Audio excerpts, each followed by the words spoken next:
What you're about to watch is a special private training session for people who bought a copy of my book, Built to Serve. Enjoy. Hey, here we are. How we doing, guys? Having fun. We're having fun. Having fun. I like it. All right. What was our question today? Our question today was, how exactly do you implement the 10-pack of content across different platforms, YouTube, Facebook, Instagram, etc.? Okay, so, 10-pack of content. What page is it, Zan? 196. 196 in Built to Serve. There you go. Zan's the Built to Serve coach. You bought the book. You also get a free one-on-one with Zan too at your convenience and his schedule. Okay, so amazing 10-pack of content. The idea with this is part of the Fast Path to Freedom strategy. The Fast Path to Freedom strategy is actually the fastest way to actually start building your practice. It's just the way that people like the least, because there's a lot of rejection in it, and there's a lot of people maybe ignoring you, where the idea is we're DMing people. So you pick a platform. I wouldn't pick YouTube. So to Slima's question, YouTube is not a great place to do it. But Instagram, Twitter could work, where you're messaging people who have the problem that you know how to solve, and you're offering them a time to hop on a call. And we share the script inside Built to Serve. And then the idea is, we're driving people to our Instagram page or our Twitter page or whatever page. And then there has to be something there. There has to be some content there, right? Page 200 is the script. Page 200. There, use the script on page 200. That's where you copy paste to get people to book a call with you. But what are they going to do when you DM them? If you DM them out of the blue, you're going to send them a private message out of the blue. What's going to happen? They're going to go check out your account. They're going to check out your profile. Who's this person, Zan, who just sent me a message, right? They're going to look at your account. So we have to have some content on our account, not have it be a private account, not have it be just blank. So the idea is, I don't need you to make tons of content. That's the thought leadership strategy. That's part 3, right? There's Fast to Freedom, there's partnerships, and then there's thought leadership.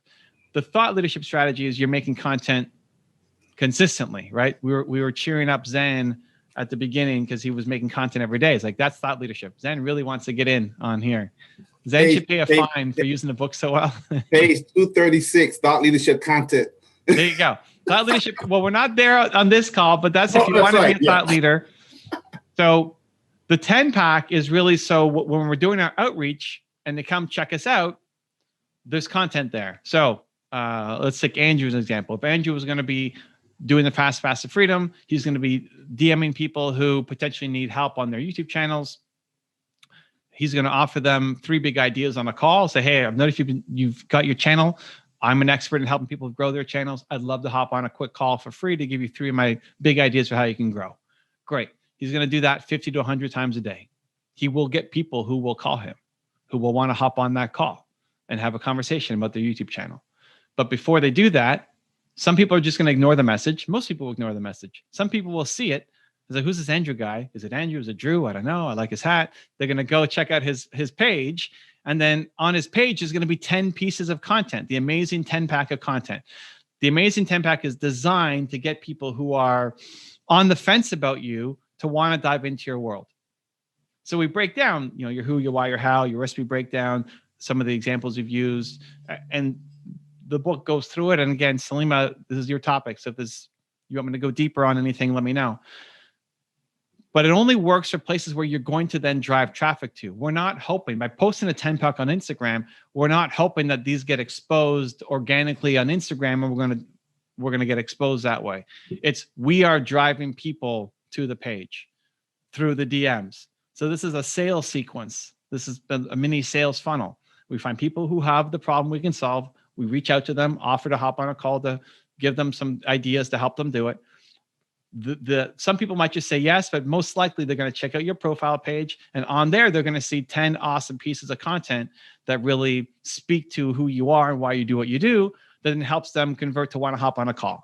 And then on the call, you give them value, you help them, you solve the problem, and then you can transition that to coaching programs, whatever it is that you end up selling. So that's the idea behind the 10-pack of content, how to use it. YouTube, I wouldn't put it there. It just doesn't fit. you don't want YouTube to be YouTube. You're not doing DMs through YouTube as a communication platform. It sucks to send messages to people. Nobody checks. Like if you're getting it through comments, it's a really poor platform for communication. I love YouTube. You know, YouTube's my home. YouTube's my baby. But for this, it's not very good. Twitter or Instagram. You could do both potentially, but it's still going to be where are you going to be doing the outreach? Because if you're going to put it up on Twitter, but then you're not going to do any outreach on Twitter, it doesn't really make a huge impact for you. So Instagram is probably the easiest spot.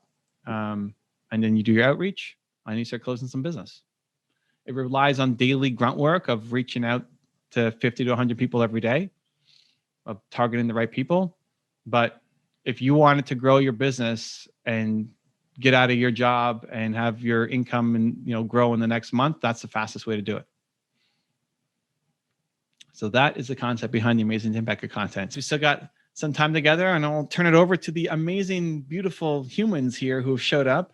If you guys have questions that I can help with related to this or just anything else in your business and your movement about the book, outside the book, let me know, and I'll answer for the next. Zane has a question. Well, my question is, I want to hear Tess' question. Tess has a question. Tess has a question. Are you you're holding Tess to ask a question? She has a question. What's your question, Tess? I have a question, but the chimes are chiming. Oh, okay. Well, that's okay. It's windy outside. What's I am outside, yeah. I wish it could stop. Okay. My question is, how do you talk about posting on several channels?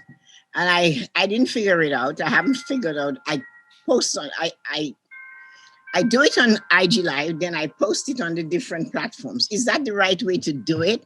Or should you have 3 cameras going and everybody can see you doing one thing in 3 different places? Is that okay? Like you can have for iPad, live streams?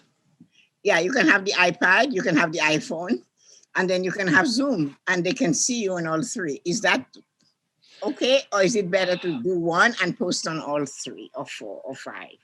So you could do the 3 cameras if you want to have a live stream experience for different platforms, right? If you're going to go, I'm not a fan of YouTube Live, but if you're going to do YouTube Live, then you need a camera on you for YouTube Live, or you can use software tools like Restream to be on all the platforms. The key thing is, I'm not a fan of multiple cameras for live stream because you're not engaging with the audience. That's what I thought. Right? Yeah. So here, if I'm talking to you, but then I pull up my phone and I'm really talking, I'm answering Tessa's question and I'm just engaged. Like now I'm not talking to you guys. You don't want to watch me as much because I'm not looking at you or talking to you. Right. And so that becomes a problem with most live streams. A lot of people will live stream like their speaking event or their show or something like, but they're not engaging with me. So they're not, the impact really drops. What I would suggest is doing it. Instagram, I think is fine. Talk to the camera on Instagram, engage with the live audience that's there on Instagram. And then you cut that video, download the video, and then upload that to the other platforms.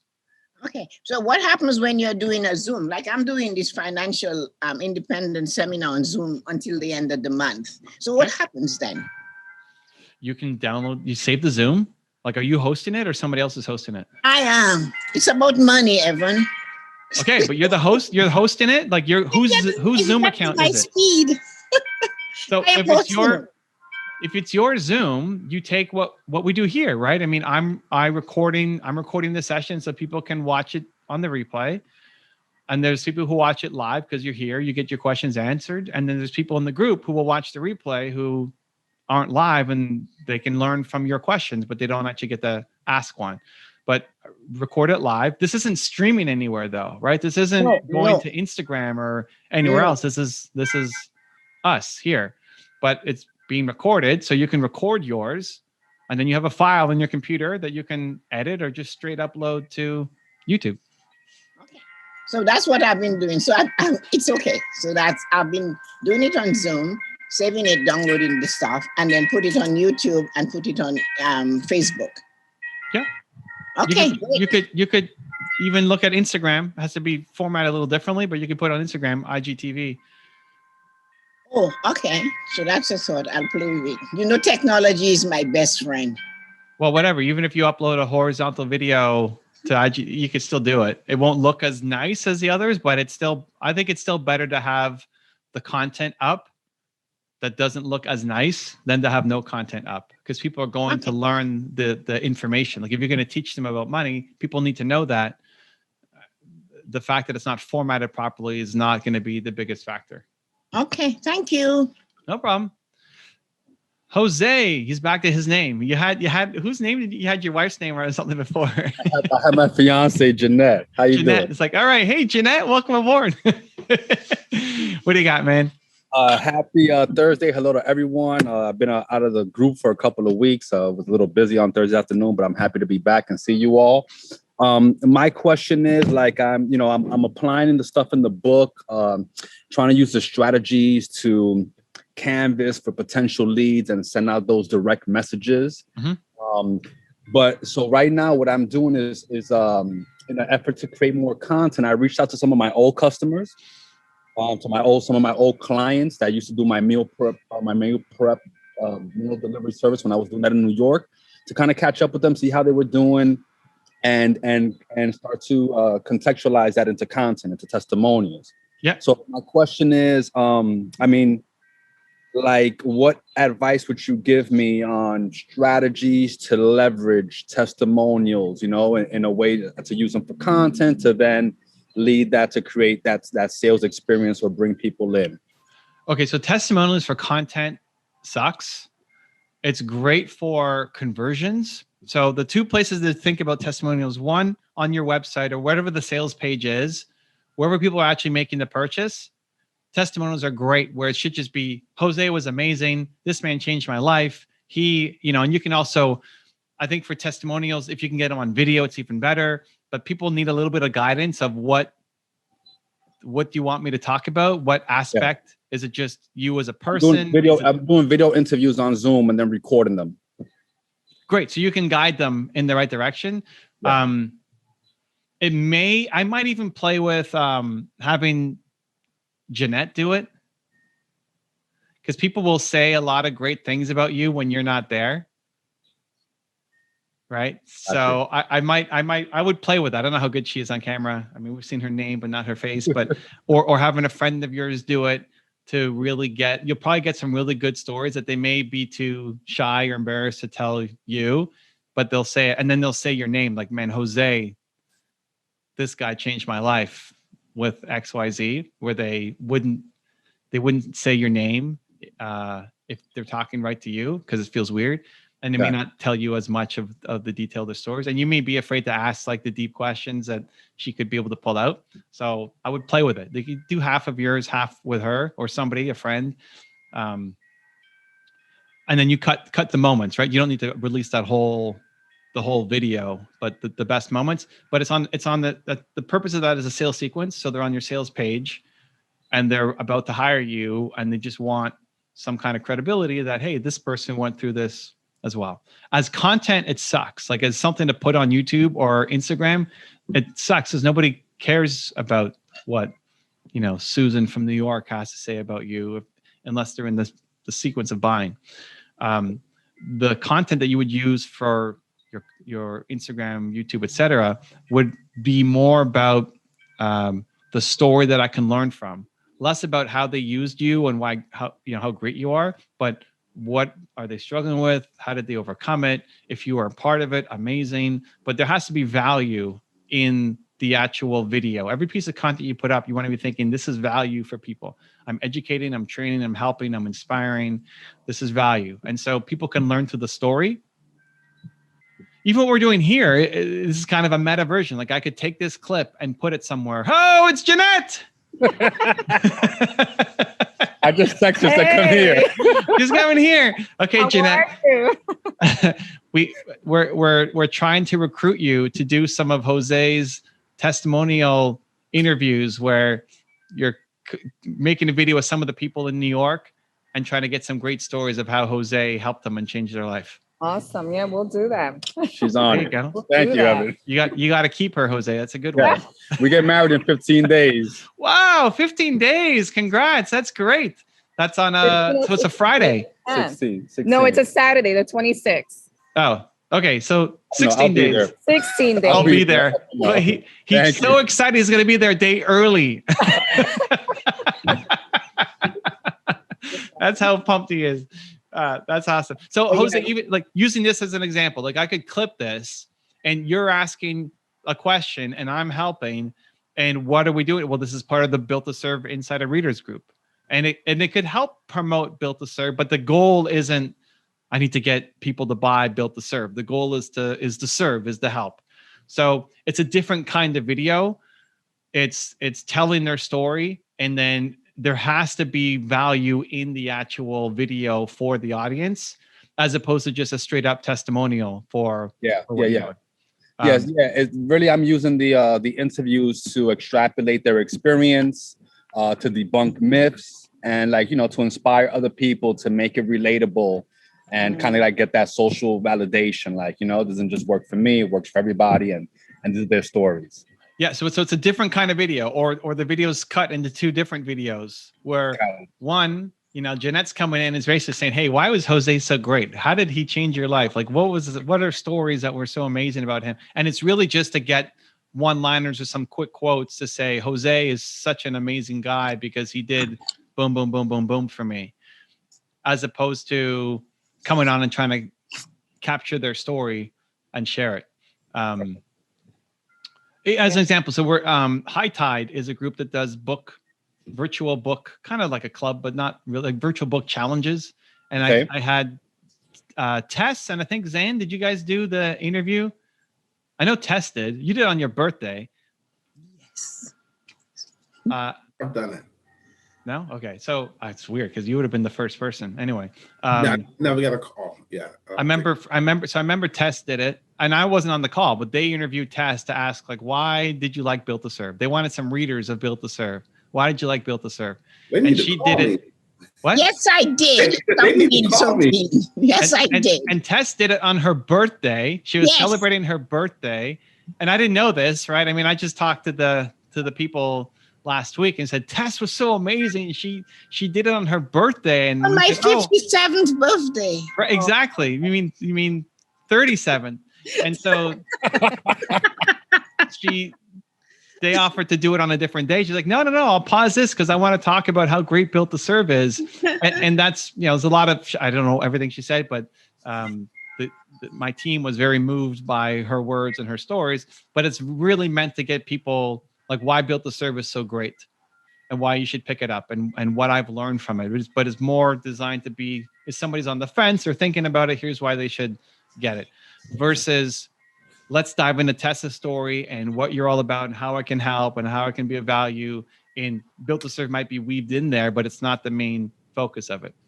That could be content, but the interview between them and Tess is more as a testimonial and also to guide some of the curriculum as opposed to let's release that video for public content. Make sense? Thank you so much for that. Cool. Like I said, I haven't been here in 2 weeks. I missed you all. I get so much value out of this. So welcome to everyone that's new. I just want to say that real quick. And He gets pumped. Great. But thank you so much. Thank you. Hey, Zan the man. Hello. How are you? It's a family here. It's a family. Oh, they're amazing. Beautiful. Thank you couple. guys, and congratulations. We're sending lots Thank of you. love. Yeah. Thank you. All right, Okay, Andrew. I have a saw quick Andrew. question. I saw Andrew's hand was going up. You had Please something? go Andrew? next. Okay. Yeah, sorry, really quick. Just building off of the example, Evan, that you just provided for us. So if you were to repurpose what we're doing right now, this conversation, and add it to YouTube to bring value to others, how do you go about that? Is there maybe I'm being nitpicky here, but is there like a compliance thing? Is there like some kind of disclaimer? Like how, because now you're putting our likeness on YouTube, and like, is there like, would you have to notify the people? Like, how does that work? I don't know. I'm not a lawyer, so I'm not sure. Listen, in the worst case, worst case, somebody like complains to YouTube and then they take down your video.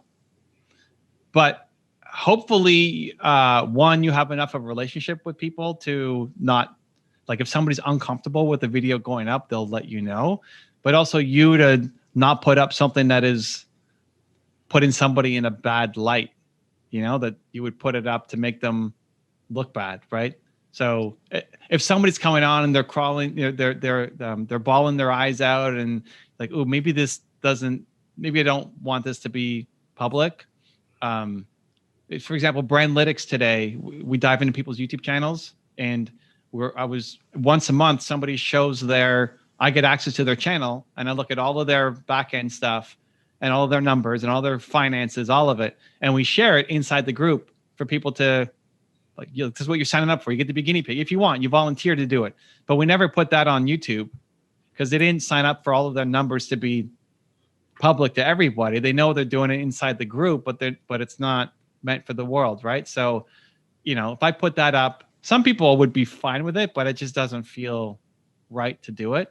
So just making sure you're paying attention to the, you could also always ask, say, hey, would you mind if I put this up as a video?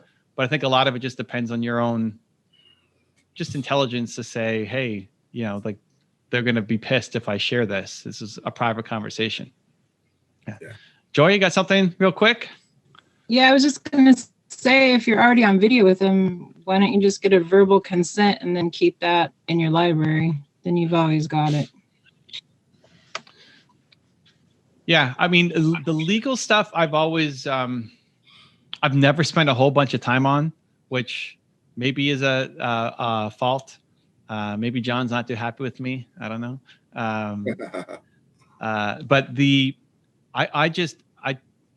I trust people, and I build a relationship with people, and I think everything is savable. So all the people I have deals with, I don't have any deals with. Like, I just Drew is a new guy that I invested into doing YouTube work, and it's been 1 week, and it's been a year and a week since he got fired or laid off from General Electric during COVID, and we just doubled his annual income from what he was making at GE, which was already 6 figures. Now he's doubled it in a year, and it bothers me that it took a year and a week. Like, if we had the goal earlier, I was like, oh, just get it done in a week.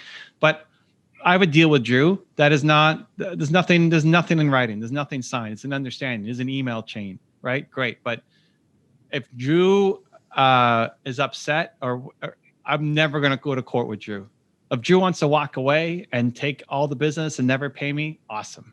Next, right? I just spend zero time thinking about the people. And my mom's a corporate lawyer, and she's done all my corporate legal stuff, and she hates all of that stuff because she's kind of designed to keep everything safe. But I don't want to sue anybody.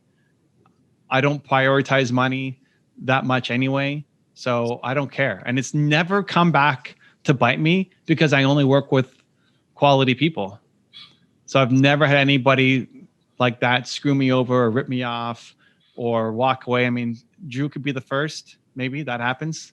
And then I made a bad judgment call, but after that, I'm spending zero time thinking about it. Like, okay, great. Lost, next, move on, another deal, keep going. And so we've built, like, I want to turn Drew into a millionaire, and Jeremy into a millionaire, and Alex into a millionaire. And that's what we're doing. And if they want to cut me out along the way somewhere, great. And if they don't, even better. So I think it's just it's great advice. Consent, yes. And it's like, if it has to come down to that's like, hey, you gave me consent on that video, so I'm going to post it, then I don't even want any part of that. Really, I'll take it down.